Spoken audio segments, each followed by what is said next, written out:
Dah lah, jom kita berhenti main game dulu. Jom main badminton pula. Ana tak boleh main badminton. Ana kena balik nak tolong mak Ana angkat kail kat luar. Kenapa tak jemur di dalam rumah atau di bawah tempat tidur? Tak boleh jemur kat dalam rumah. Di rumah tiada pengudaraan dan keadaan yang lembab. Jadi nanti berbau busuklah baju tu.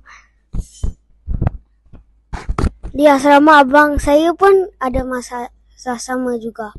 Mereka ada ruang jemuran tetapi ramai orang yang guna dan kadang-kadang tidak cukup cahaya matahari untuk masuk. Jadi pakaian mereka agak berbau dan mereka tidak selesa nak pakai. Nanti orang kata muka handsome, bau busuk. Cuba kita ceritakan Rodak, lepas tu kita pergi sekolah.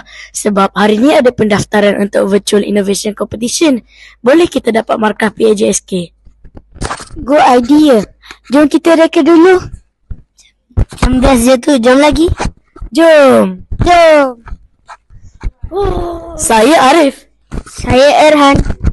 Saya Harith. Dan saya Wan. Kami akan membentangkan projek Kipas School, satu peranti pintar yang menggunakan pengatur caraan di mana kipas berfungsi berdasarkan kelembapan ruang.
Semua dah okey ni. Kenapa tak nyala lagi?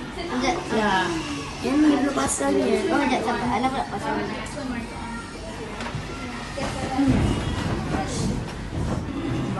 Lembapan dah lebih 60. Kenapa belum buka lagi kipas ni? Cek. Aris, cuba cek sikit. Kali ni salah. Oh, yang ni salah je. Baru tahu. Terbalik kita pasang. Baru tahu kena buat macam tu.